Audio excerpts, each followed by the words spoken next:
Hi అండి, అందరికీ good morning YouTube family. మాది శ్రీ సత్యసాయి జిల్లా కదిరి తాలూకు అనుకుంటా, అముడుగూరు సైడు మా ఊరు కందుకూరుపల్లి. ఇక్కడ పల్లి అండి మాది. పల్లి అయితే మేము బెంగళూరులో ఉండేవాళ్ళము, ఇప్పుడు ఇక్కడ వచ్చాము. మా పెద్ద అబ్బాయి డిప్లొమా కంప్యూటర్ సైన్స్ చదివాడు.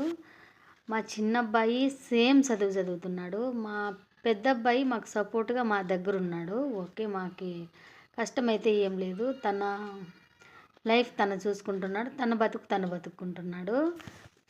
తర్వాత ఇంకా నా చిన్న పిల్లోడైతే బృందావనం రేవా కాలేజీలో చదువుతున్నాడు ఫ్యామిలీ.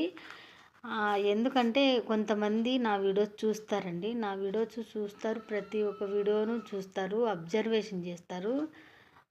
అంటే నాకు కామెంట్ పెట్టరు కానీ నాకు ఫోన్ చేసి మళ్ళీ అడుగుతున్నారు, ఏమని, మీ పిల్లలు బాగానే ఉన్నారా, మీ పిల్లలు బాగానే చదువుతున్నారా, ఏం చేస్తున్నారు, మీ పెద్ద అబ్బాయి ఏం చేస్తున్నాడు, మీ చిన్న అబ్బాయి ఈ మాటలతో మీకు ఏం పని.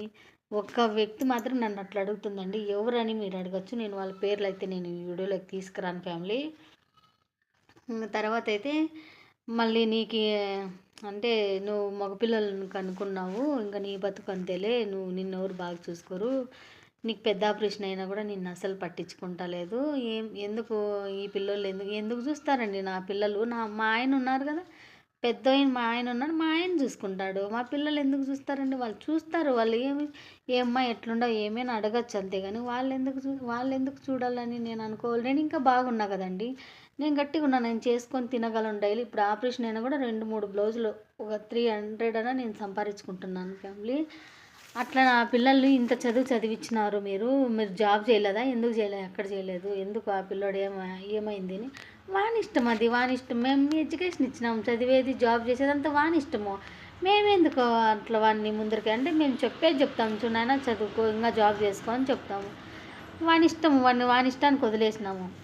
అట్లని మీరు చదివిలేదు అది ఇది అని కొంచెం మనసుకు బాధ ఏ మాటలు మాట్లాడినారు యూట్యూబ్ ఫ్యామిలీ. ఇంకా నేనేం చెప్తున్నానంటే, నా పిల్లలకి పక్కన వ్యక్తి ₹1 సింగిల్ రూపాయి ఎవరు ఇచ్చిండలేదండి. ఇప్పటికి కూడా ఎవరు ఇంత ₹1 ఇచ్చిన వాళ్ళు కాదు. నేను మా ఆయన ఇద్దరు కష్టపడి అన్నం తింటున్నామో, మేమేం తింటున్నామో అది ఆ దేవునికి తెలుసు, భగవంతునికి తెలుసు. మా ఆయన నేను కష్టపడి ప్రతి ఒక్క రూపాయి, మా పిల్లలు ప్రతి ఒక్క అక్షరంకి మా డబ్బులు పెట్టి మేము చదివించినాం. ఎప్పుడు నీలాగా వాళ్ళు పెడతారు వీళ్ళు పెడతారు, మా అమ్మ పెడుతుంది, మా నాన్న పెడతాడు. ఒక ఏదన్నా ఒంటికి రాసుకునే సబ్బు కావాలంటే వాళ్ళ అమ్మ నాన్నలను అడగాలి. అలాంటి పరిస్థితి నేను ఎప్పటికీ తేలే. నేను ఎవరిది ₹1 పెట్టలే, మా కష్టం నేను పెట్టినాము. నీకోసమే ఈ వీడియో చూస్తావు కదా, ఖచ్చితంగా చూడి, నాకు కామెంట్ పెడతావా, ఫోన్ చేస్తావు, నీ ఇష్టం.